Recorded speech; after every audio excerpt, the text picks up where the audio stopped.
What's up, everyone? It's the Dusty Jedi. Today I've got Java Flips. Hello there. We just got done watching episode 6 of Obi-Wan Kenobi.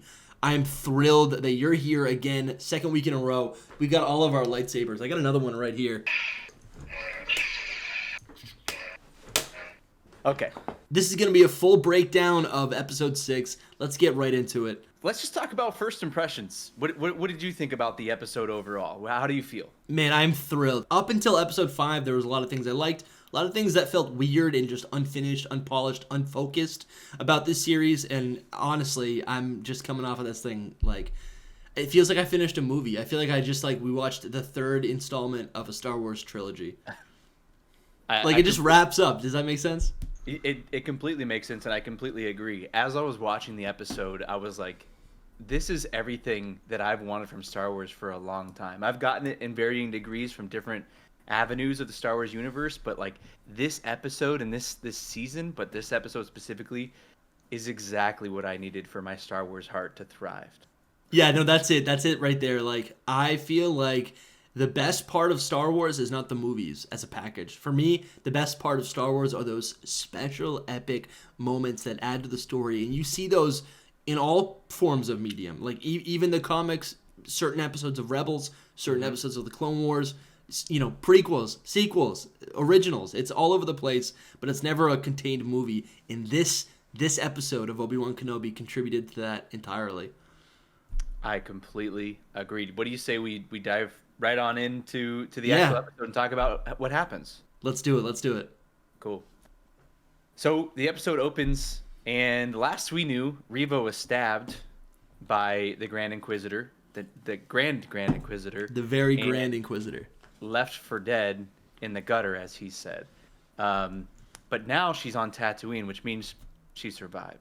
Yeah, you think they would? I mean, you think the Sith Lords would learn from their own people, right, and just finish them off. Finish him. Seriously, that's what they needed to do. So Anakin's good at that. We don't know at this point what her goal is, right? We know that she knows that Obi-Wan got a transmission that said you need to go there, so she knows something's happening there, something about a kid. I was wondering like what she was actually going to do in all of this. I mean, we know she does have a connection to, her whole story is that she has a connection, to children, right? She was like attempted, her death was attempted, her murder was attempted. Yeah. Slayed. Yeah, to us, she's got a connection to children, which we do see later on. But at this time, we're thinking like what the heck is any of this?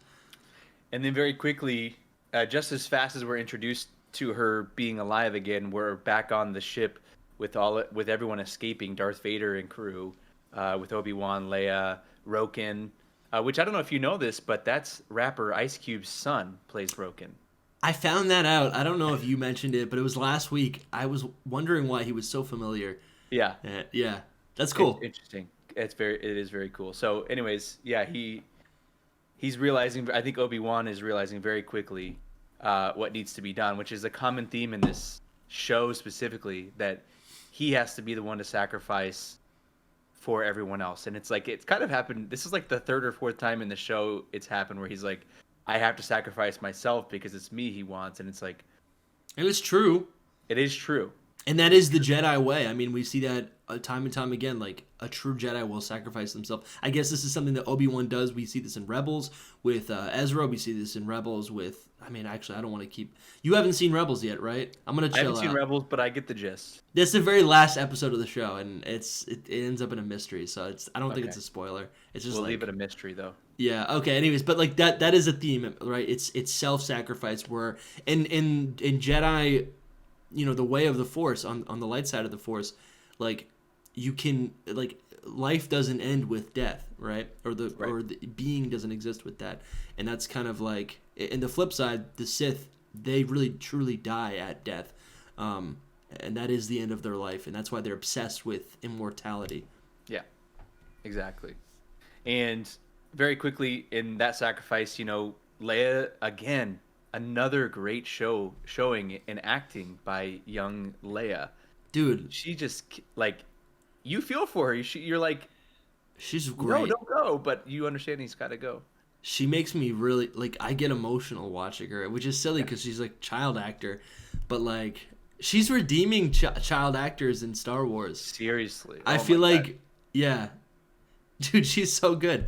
I feel like there were a lot of memes about Broom Boy in Force from Awakens or from this from Last the Jedi. Last Jedi. Yeah. Because it's like people are like we don't want children in Star Wars, right? Yeah. Like because of young Annie, but Yeah. she's doing a great job. She really is. She's doing great. And very quickly, Obi-Wan jumps in an escape ship, peels off, and of course, why isn't when you got two ways to go, why not chase after the one rather than what the Grand Inquisitor recommended, which was we forget the Jedi, we'll find him eventually. We need to go Yeah. cut off his connection to everything. Yeah, Obi-Wan's And, doing the noble thing, right? I mean, you said it. Like he's done it a couple times, and it's true. That's literally because this isn't even a mission for the Empire. I guess it kind of is. Chasing the rebels is, but Vader's like, you're gonna listen to me. Let's go get Obi-Wan. Yeah. It seems kind of silly. Like I guess logistically, you could be like, well, let's just keep some ships on the rebel fleet or whatever. But yeah, this is inevitable. The whole beginning of the episode, man, like the whole beginning of the episode felt like the beginning of the Dark Night or the Long Night in Game of Thrones, right? Like it's just like I know what's happening. I know there's gonna be a battle. Everyone's just pacing around, worried, concerned, and finally Obi-Wan is just like, I'm gonna take the blow. And I'm like, when I was watching this morning, I'm thinking to myself like this is exciting. It's about to happen. Like I was on the edge of my seat. And almost like wanted to fast forward to the good stuff. Yeah. And sorry, Amazon was just talking. So actually, that brings up a good point. The parallel of Game of Thrones to this episode for me is my room was way too bright. This episode, almost in entirety until the very end, was so dark that I couldn't really see anything. I could see, and I know that's my own fault, but I know I'm not the only person with the problem of like TVs not being able to show darkness very well sometimes. Yeah. And this episode was a good example of like just a little bit more light could really benefit. But I guess when I watch it later, at midnight, it's going to be even more epic because I can see all the small details. But very quickly, we're on this dark, rocky planet. Dude, it was a cool planet. I gotta say that the part of the episode where Vader's walking in from the right and Obi-Wan's walking in from the left. Yeah. And it's the super wide shot with this very small silhouette of a moon or whatever it is in the background. Yeah. Those type of shots tell you immediately like something epic is about to go down. I felt like this was framed, and I noticed this a lot with anything that's come out after the sequel trilogy. I feel like this was framed very deliberately to mirror Luke versus Kylo Ren. In The Last Jedi. We were talking about it earlier, but this is literally this is actually the reference that I want to make. Yeah. And I feel like they do that. They're trying to do that a lot and just like pad to the original sequel trilogy and the story there, or lack thereof. But they're crushing it. This was really cool. Yeah. And then the fight that ensues, dude. Yeah, like where do we even begin? Like just roll the tape, show the fight again.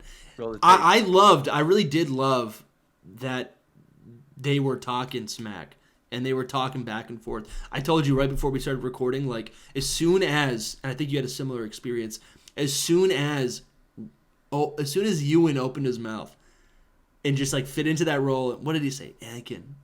Yeah. What is that the quote? He I just don't says remember. Anakin's name, I think. Yeah. And I choked up immediately. I was like, it was 7:30. I'm sipping Java, and I just like, like something just happened, man, and it brought me back. You know, this is the perfect. I mean, it is obviously a culmination of like so many movies, so many episodes of the TV shows, even so the many TV shows, fan theories, so many fan theories, and it's just like so many the like emotional connection that people have to have.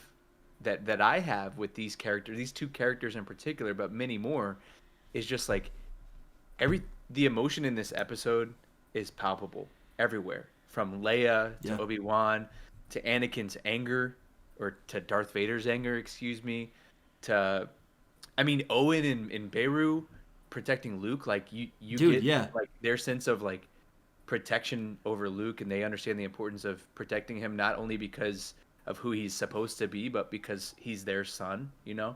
Yeah, those are characters that I don't even care about that much, but they really are rooted in the story. They're in the Yeah. prequels. They're in the sequels. I'm sorry, the originals. Yep. I think it actually gives a lot more weight to those, to the eventual demise of Luke's aunt and uncle.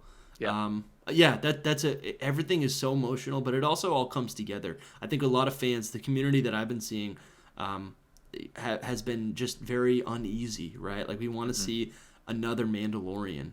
Yeah. And I think people were unhappy with Boba Fett. I mean, kind of maybe mixed. I had fun with it. And That's a good way to put it. Had fun, but yeah. wanted more. Wanted more. Yeah, and like you said, like with such important characters, this is literally the root of Star Wars. This is the core of Star Wars and the entire story. It's this like family drama, right? And Obi-Wan is there just as much as anything else. Obi-Wan is the stepdad or something. Yeah. Or the big brother, right? That's actually a good point too, because you realize you realize throughout the show and you realize before the show even came out the importance of Obi-Wan in the Skywalker's life, but we've never really tied Obi-Wan Kenobi to Leia, and this show did that. But also you realize like he literally he's protecting these kids from their own father because he knows what they would mean to him if he knew. You know what I mean? Yeah. But he doesn't know, and so it's kind of like it I am makes so the original thankful. trilogy so much better. It does.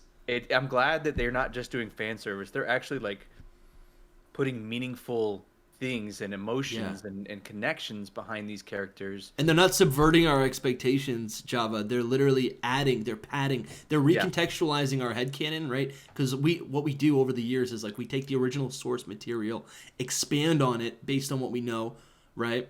Yep. But what they're doing is, maybe they're like saying, okay, those things that you thought that wasn't actually real. What those references, what that context is in the original movies, it's actually referring to this story. And it's beautiful, man. It really is, because it's like when change happens, right? We want to resist it, and that can be a good thing. As long as it's like this all makes sense and it feels right, and I feel like I can watch this up with the originals and the prequels, and it just feels right at home. You know what? That's a good point, because a lot of prequels, not even, outside of Star Wars, but prequels as an idea. So we've got the original movie, and then the prequel's created, whether it's the next movie or maybe a sequel is created, and then the prequel was made for some series of movies, some trilogy of movies. A lot of the time, I feel like those movies try too hard to explain why we got to where we did in the first movie or the second movie. Yeah, but like, instead of just telling a story. Yeah, this feels just like an organic, like, this actually happened.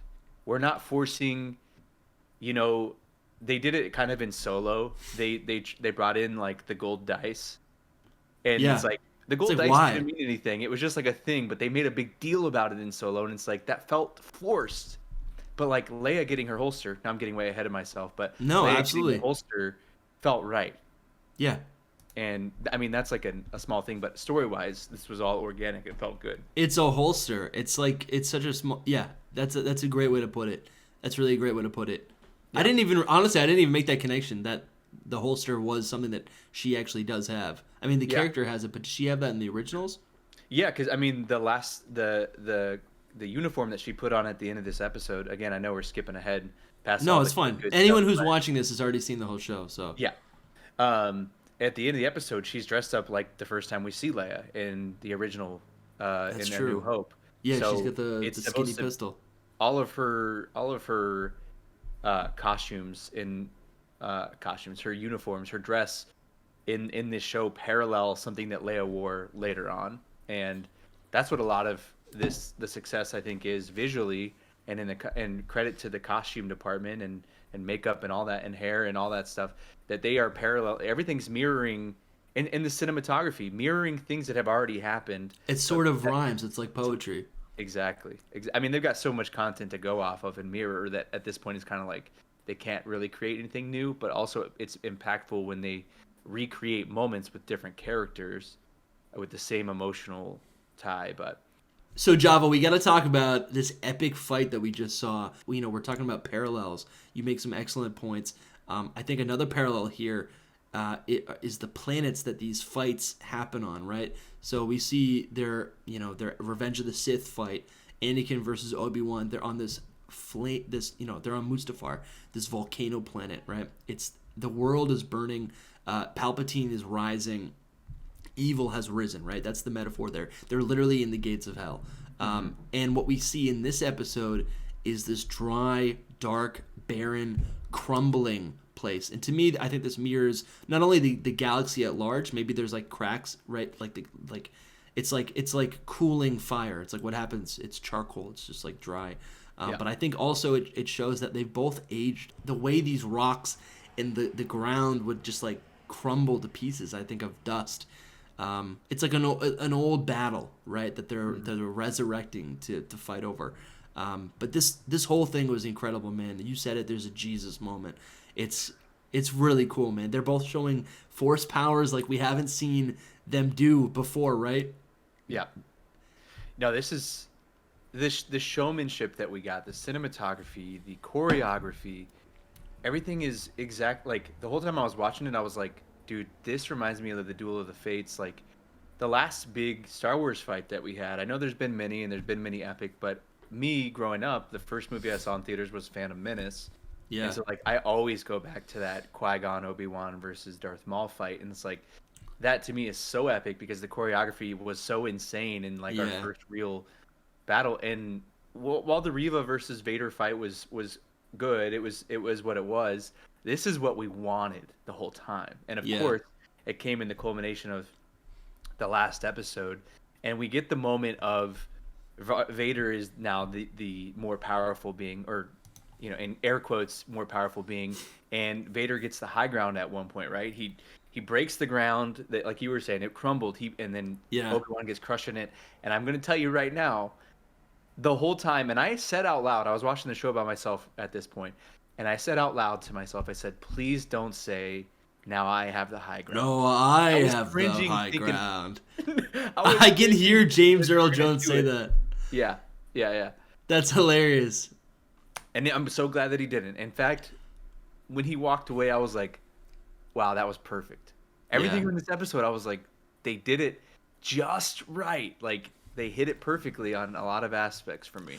If I had to think about it right now, I mean, in that moment, I had a similar thought where I was like, we don't need to make this cringe. Don't reference the prequels too much where it's like, where it's like unsavourable. But like, I think it actually makes sense. I think it was a deliberate direction for Vader not to say that I have the high ground, because I always saw that line as more of a metaphor. Yeah. It's like, I have the high ground. I'm a better person. I'm like, I don't like, you have fallen. You've murdered children, right? Yeah. Like, you will never have the high ground. The moral high ground.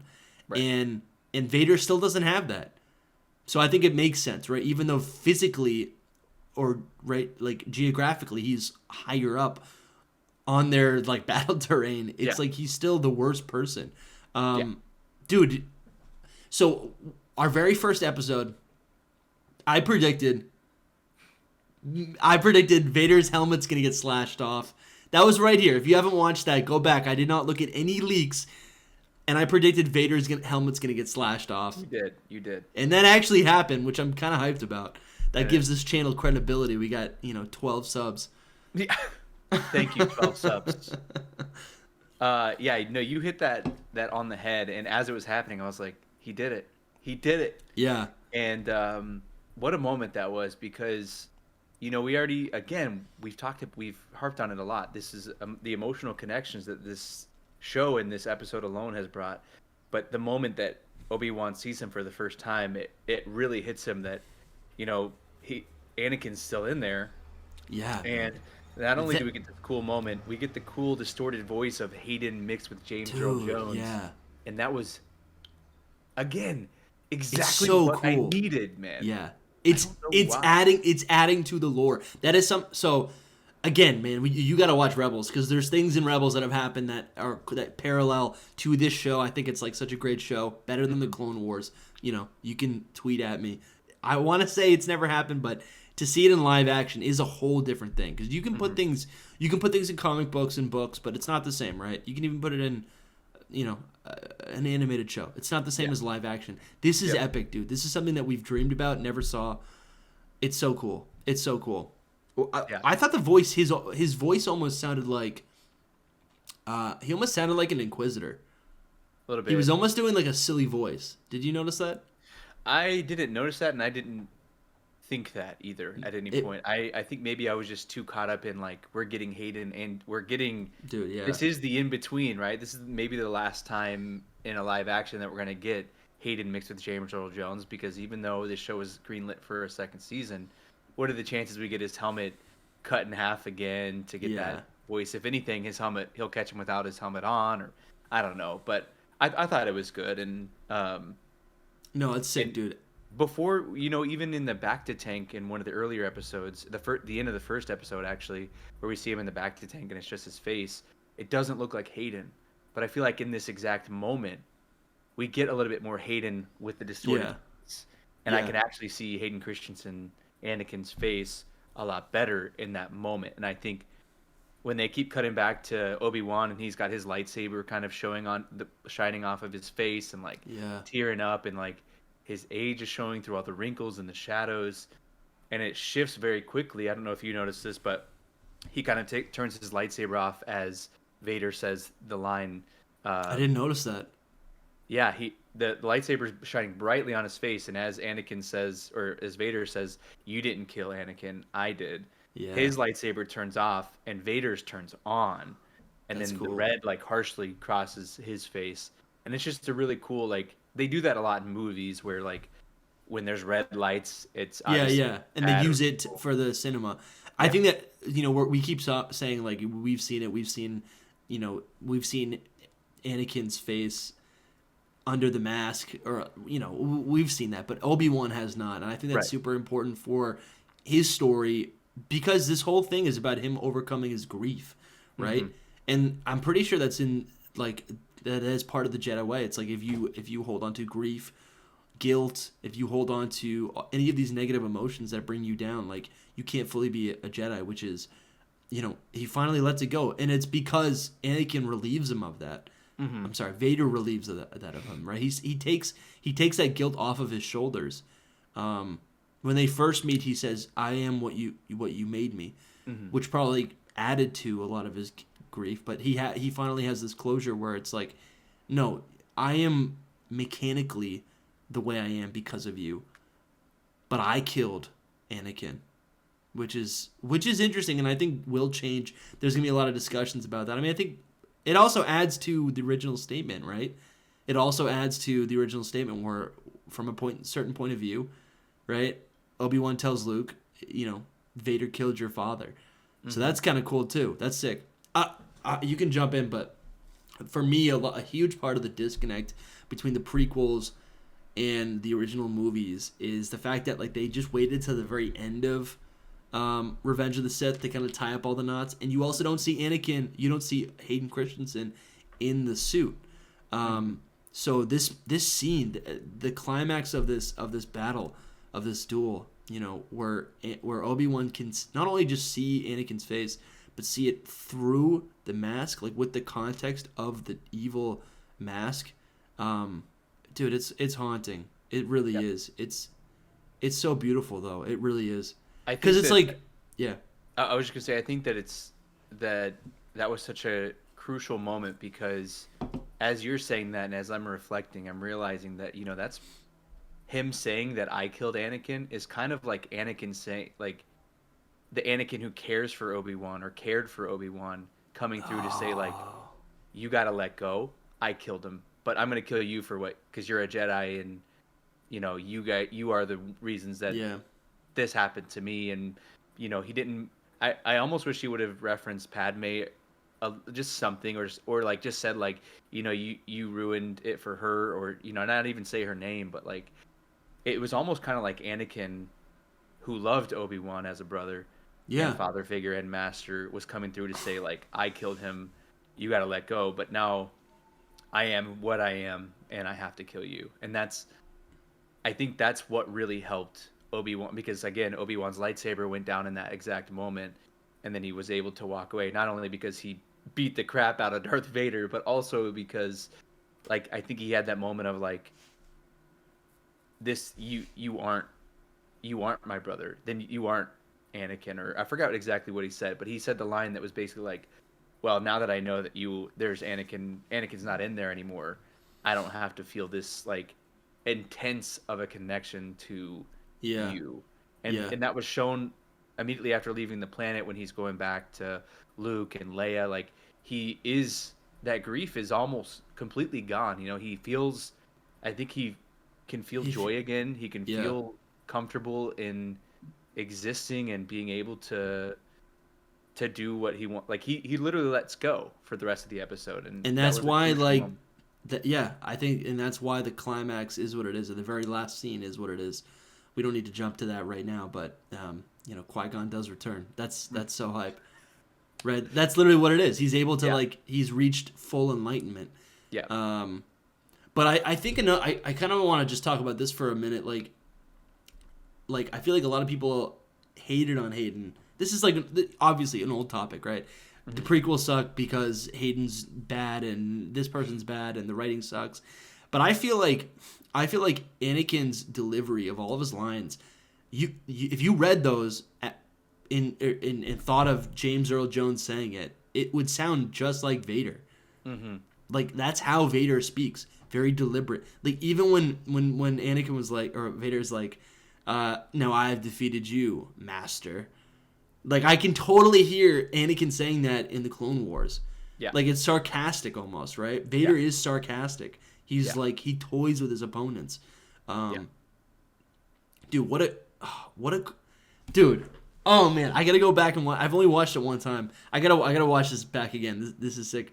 But what else do we have on our list? So we've got so Obi-Wan goes, and obviously while this whole thing is going on, we're going back and forth between the fight and that moment, and then also Reva infiltrating Owen and Beru, their home, to capture Luke, kill Luke, whatever her intent is going into it. Again, we don't know, but they were warned by the person who gave Reva their information that she was coming, and so they armed themselves with guns that they had tucked away. They had a plan for Luke to escape to a speeder and get away.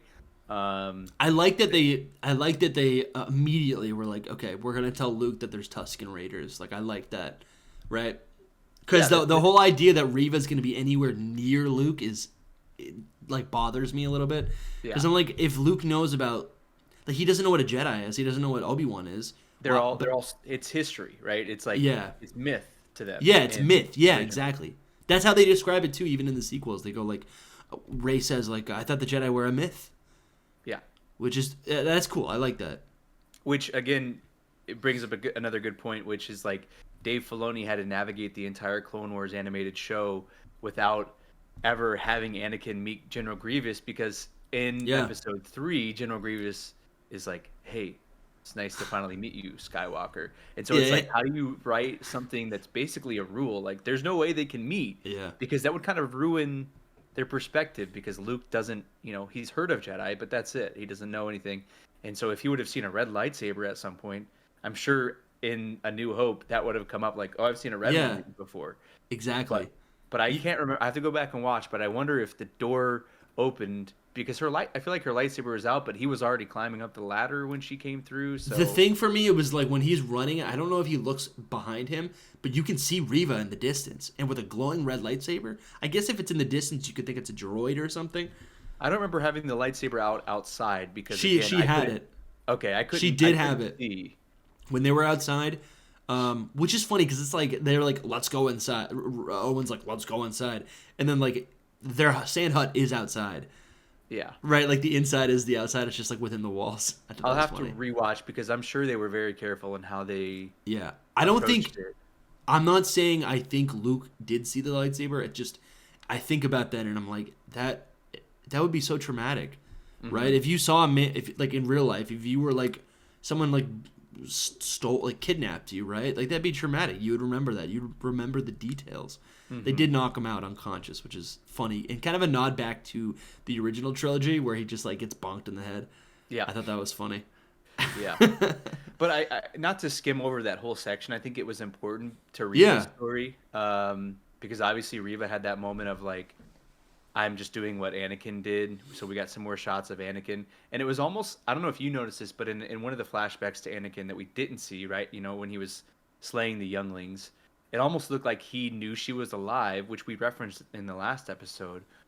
Which it was kind of weird that we found out that she was left alive when you know, I feel like someone force sensitive would know, but it was almost like the look that he gave in the flashback, which maybe it wasn't a flashback and was just kind of like her visual thing, but it almost felt like he knew she was alive and was like, again, that moment of Anakin coming through versus Vader, where he's like, I know I've done wrong, I'm not gonna, and I know she's still alive, but I'll leave it to the Force or to hope to let her, you know, to figure out if she dies or lives because I've done what I've done.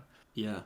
And yeah, she has that moment where she obviously gives in and is like, this is not what I've wanted to live for. It's not what I've chosen to live for since I've been left alive. So it was a good moment. No, it definitely was. I actually like I really do like her story a lot. Like the last 2 episodes with Reva have made me like really like the character. I think most of, for me, but then also like what I'm noticing in the community, a lot of people are mostly just upset that she's stealing time away from Obi-Wan, which makes sense if the show's called Obi-Wan. I feel like Disney Plus is trying to do a thing where like they're trying to make it like the MCU where all these characters weave in and out. It's like if you watch one show because of your favorite character, well, guess what? This show is about that other character. Yeah. In this show that you watched about your favorite characters. So like they're doing it deliberately to kind of like just weave everything together, which I can appreciate, right? I can appreciate that effort, and if we're getting new characters, that's good. I almost wonder if Reva is going to, I don't wonder because I know the pessimist, I'm an optimist, but the pessimist in me, like I said in last episode where I theorized that maybe Ahsoka would show up in this episode just because the show's coming out. Yeah. I think that Reva's going to take part in maybe this Andor show or another one of these coming shows, and she's going to be one of those like show up in a heroic moment type of way, because she's good now again. Dude, I love that. Yeah. So my favorite thing is like watching someone progress and watching their lightsaber color change, because the new canon lore is like that you can bleed a lightsaber to make it red if you go to the dark side. I don't know. Let me know in the comments. I don't know if you can turn a dark lightsaber into a lightsaber, right? Into a lightsaber. Yeah, I don't know that. That would be a great... I would like to be informed on that. I guess she would probably get a new saber, though, because she's right now has the Inquisitor lightsaber, so they probably just give her a new saber, but... like... Yeah. I would... Yeah, that's true. So, like, I would hope, dude, that would be cool. I could see that, like her showing up with a green lightsaber in I don't know what color lightsaber she had. Did she have one in the first episode? I want to say all the kids had blue ones if they showed them at all, but I don't know. But I could totally see her showing up, maybe with Ahsoka or whatever, or she's gonna show up. There's no way that even if there will be a season 2 to this show.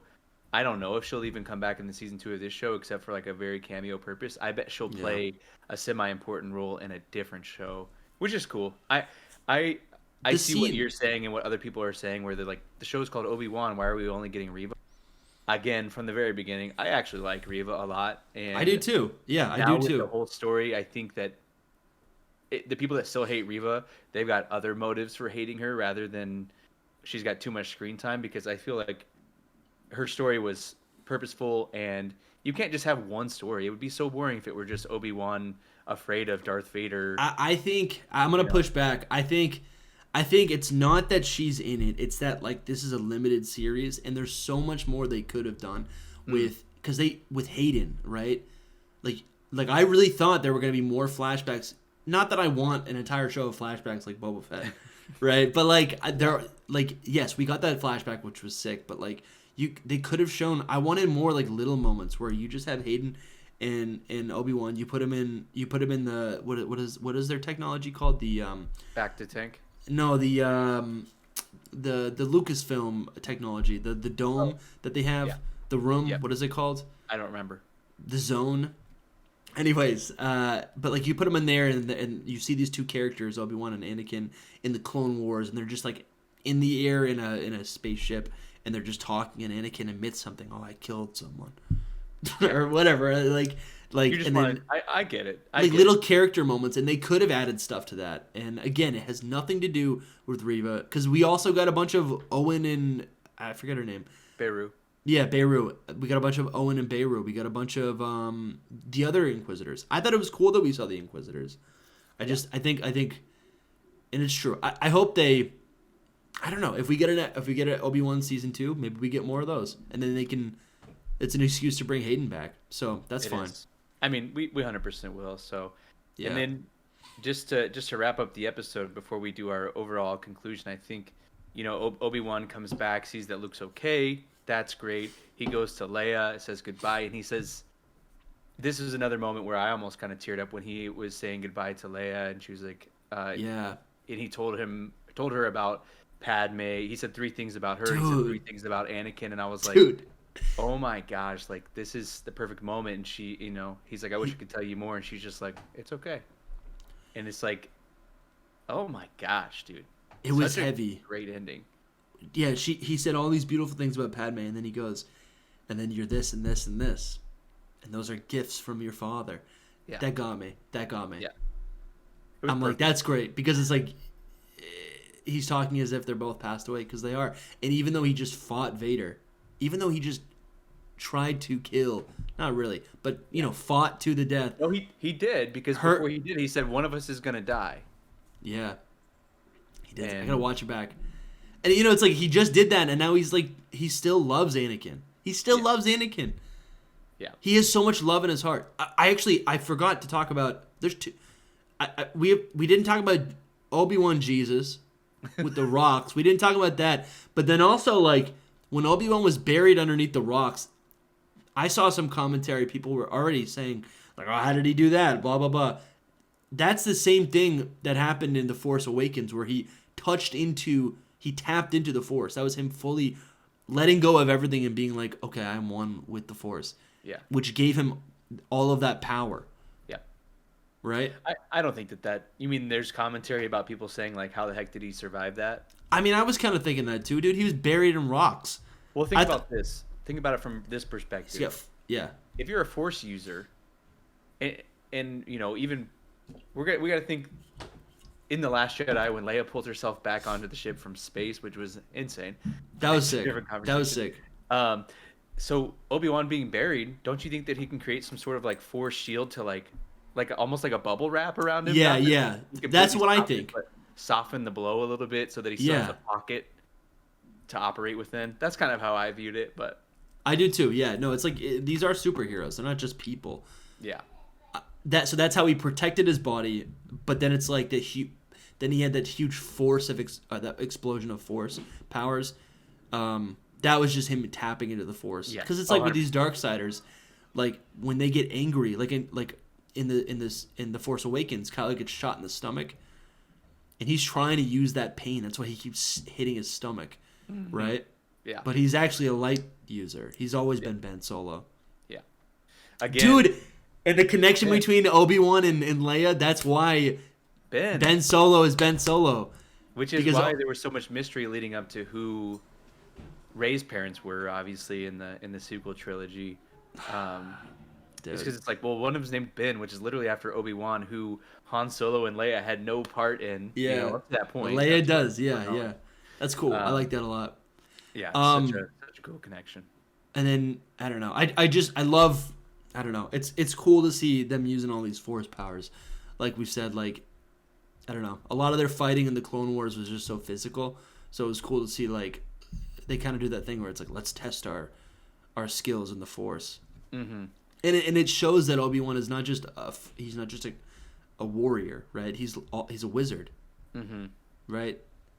Yeah, he's the sage old man. Speaking of the Jesus moment where he's throwing all the rocks and dude, I know I said it earlier, but he beat the crap out of Vader when he started bashing his chest plate.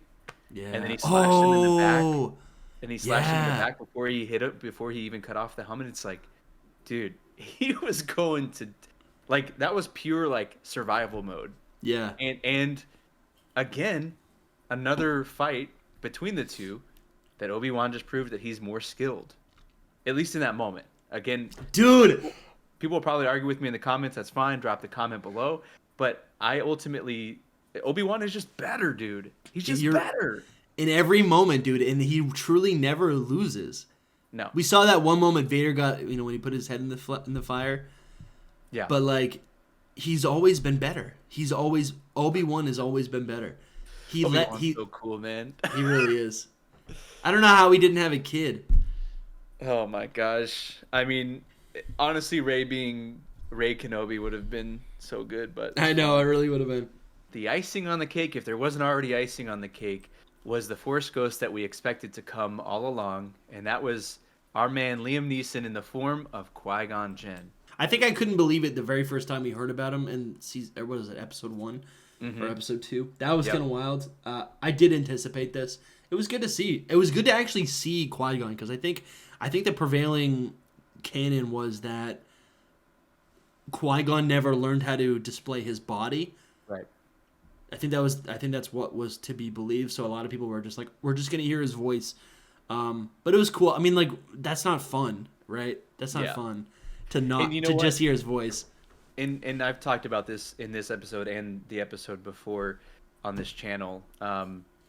Obviously, Disney is all about fan service sometimes, and sometimes it's way too it's the fan service is good. The cheese factor sometimes is way over the top, but this was a good fan service because it wasn't like he came in that moment that Obi-Wan was buried and like he's the reason that he came out. It's like, no, he only showed up because Obi-Wan found peace through the Force, and seeing Liam Neeson return in that role is obviously, again, as a kid, that you can see his age. My first movie theater experience with Star Wars was Phantom Menace with him. So me too. It's great, dude. If you're gonna give us cheese, it's got to be whole. It's gotta be organic blue milk. Blue milk, yep. Right, that's how you. So it's blue cheese. You gotta make the blue cheese. Okay. We don't want any Last Jedi green sea milk. Oh, anyways, yeah, I'll cut that out. I'll totally cut that out. It's staying in. Qui-Gon is sick. I didn't bring it up earlier. This is something I was talking about with someone else. The Duel of Fates is the duel for Anakin Skywalker, right? So it's like you literally have Qui-Gon, who is going to be the father figure, who wanted to train Anakin, who was advocating for Anakin. Obi-Wan doesn't care about Anakin at all. He's like, who's this life form? If Qui-Gon loses, which he does, he dies in that moment, Anakin goes to Palpatine, right? Palpatine became Anakin's only father figure and advocate, the person who would listen to him, right? About all the times Anakin would say, I have these feelings, is this bad? And Palpatine would say, no, you're a good person, right? I mean, obviously, he's got evil intentions. Yeah. Right? But, like, the fact that, like, if we were to apply this to our real life, like, you want to be able to give a kid space to explore, like, ideas or whatever. Right. Not, obviously, evil ideas, but, you know what I'm saying? He's a kid. And Obi-Wan was so dogmatic that he would just, like, shut down anything Anakin would say, which made him feel isolated and excluded. Huge flaw of the Jedi, though, is that they have all these rules for what? You know what I mean? Like, that's just ultimately why the Jedi had to fail, because this is a good perspective to take on Jedi as a whole, especially for someone who doesn't care about Star Wars, but they know Jedi are the good guys, right? The Clone Wars show, the Rebels, and the prequel trilogy all show us that the Jedi aren't really good guys. They're just people who enforce what they think is good with their good rules. And ultimately, they're just another organization on the planet that they have the ability to tap into the Force and use it for positive things, but ultimately also they have their ulterior motives to control the galaxy, just like the Empire does. The Empire kills people to do it. That's the difference. That's why Ahsoka is such a cool character. Actually, she was that in Clone Wars. Have you seen Clone Wars? That's I am no Jedi. Ultimately, Ahsoka realizes everything that I said, and she experiences it firsthand.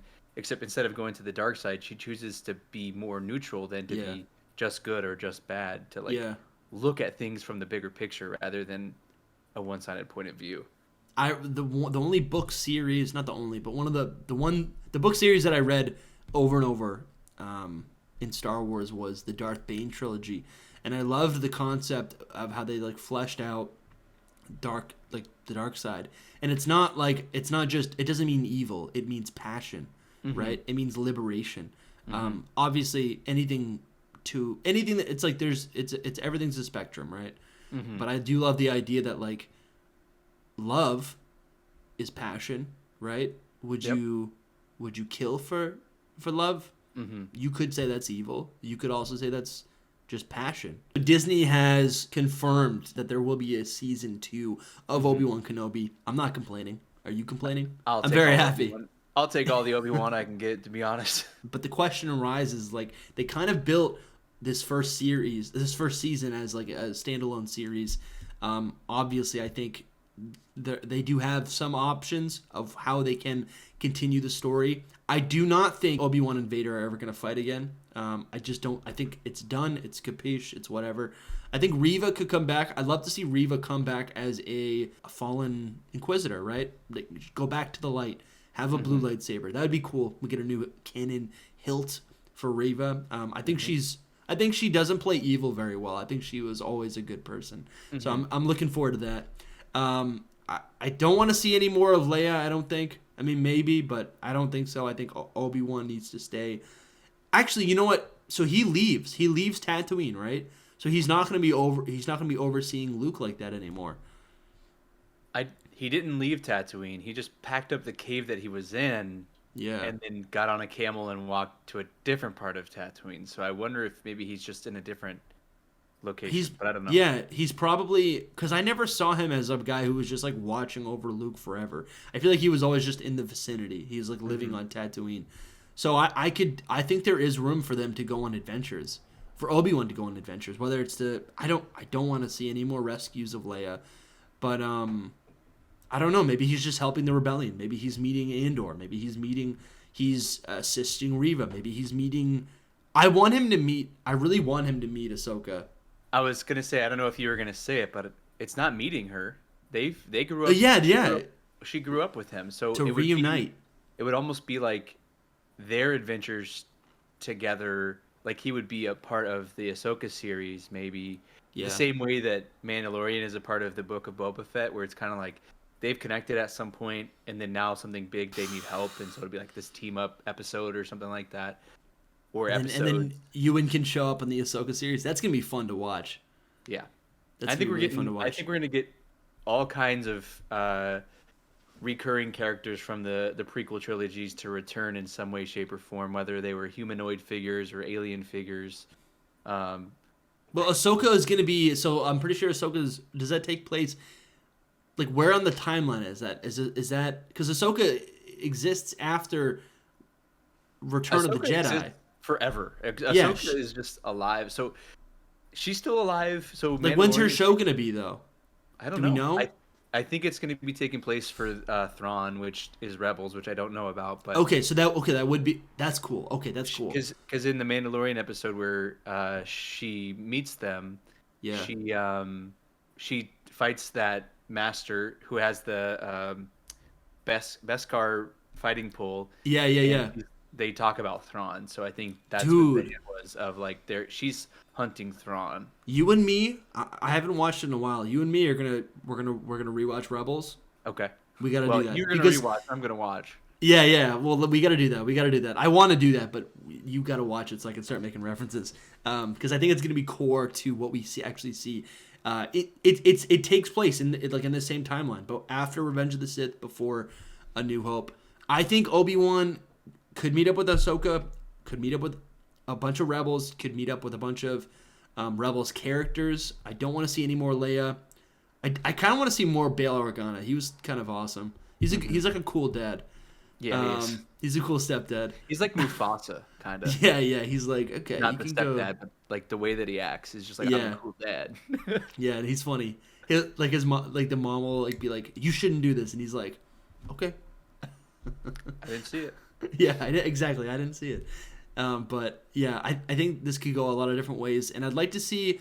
I think I think what would quell a lot of fans is a season 2 Obi-Wan where it's just a character story of Obi-Wan. I think we got, and I'm telling you, Java, I think this is why people are upset with Reva, is that it wasn't her. It's not her. It's just like they want a character story about Obi-Wan. We want to get into his psyche. What is bothering him? What is he thinking about? Let's see it. We got the character story for Boba Fett, but I never wanted that. Right? He's a bounty hunter. That should be the action episode, the action show. Obi-Wan, it's a psychological action show. That's what I would want to see. I think we didn't even say it. I think Obi-Wan is going to be in training with Qui-Gon Jinn. That's what it's going to be. Ooh. Right? And they can even bring Yoda back because we know Obi-Wan is in connection with Yoda. You know what I'm saying? I think it's ripe. Obi-Wan, we got the action-packed, Obi-Wan season 2 of Obi-Wan Kenobi. I think is going to be the Jedi arc. Right? He's back with the Force now, right? He's going to be tapping into all these people. Okay, I like it. And my one reel me in, brother. My takeaway from what you said is the universe is not like any safer because Obi-Wan feels better about himself. No. The galaxy, the universe is still so dangerous. There's still Inquisitors. Just because Reva's good and Vader released Obi-Wan from that grief doesn't mean his life isn't in danger because Darth Vader still wants to kill him. Obviously, we know he lives. So that's one thing. We know they meet again in Rebels. I know that. But it's still a dangerous galaxy. Jedi are still being hunted, like this. Do you think the Empire is gonna like send probes and droids and units of stormtroopers and Inquisitors to fight Obi-Wan? Because I feel like the Empire doesn't care about Obi-Wan. Well, the Empire still cares about Jedi. Palpatine knows who Obi-Wan is. That's true. And also they don't know that he's on Tatooine because they searched Tatooine and he wasn't there. Yeah. So I don't think that they're going to send probes and probe droids or whatever there. I think they're still going to be looking for him, and Vader's still going to be looking for him because now he's back at ground zero of like, well, I know he exists, but I don't know where he is. Yeah. So my one thing is that like while the episode and the season finished on a good note, like the good guys won, we know that they don't. We know that it's just as the galaxy's in the same place that it was, except Obi-Wan won in a one-on-one fight against Darth Vader. So, yeah. And maybe that's why it's so important that we do have new characters like Reva, right? We can tell their stories, and that can actually be, there can be twists there. I'm telling you, I really do like Reva. I think it's cool that she's a fallen Padawan. That's cool. Mm-hmm. We've got tons of stories of fallen Jedi or Padawans that have had to survive. You got to watch Rebels, but like. But it's like that story's been told, but I don't think we've had the story yet where we have a Padawan that fell from Order 66 and survived it and now decides to take the dark route. But she's back. It's cool. Maybe Grogu was in that room too. Yeah, right? And maybe that's how she got healed. That's the beauty, I think, of Star Wars in general is that like it's a literal universe of character. Like it's a universe. You think about TV shows and movies and you're like, the scope is kind of limited because of how they created the world, but with Star Wars, it's like anything's possible. They can literally talk about anyone. Dude, and like there could be a cameo from a famous character, but there's so much other things going on. But the main storyline's already been drawn out. So how do these other characters kind of bounce off that parallel? You know what I mean? Yo, okay. Wild prediction for Obi-Wan season 2, episode 6 finale. Mace Windu comes back, and then in 2026, there's gonna be a Mace Windu spin-off show on Disney Plus. Let us know what you guys think in the comments. The conversation's not over. Java, thank you for being here. Java Flips, tell the people where to find you. You can find me on Java Flips on everything. And YouTube especially, but also Twitter, Instagram. Java Flips, all one word, no spaces. We'll see you there. Yeah, I mean, a lot of people don't know, but spoiler for season 3 Mandalorian, Java ends up with the Darksaber. Yeah, and if you click the subscribe button, guys. We're on our way to 20 subs. Subscribe to Dusty Jedi. Thank you guys for watching us. We'll see you in the next episode. Peace. Remember? Yeah. Hello there. Hello, Hello there. there. Hello there.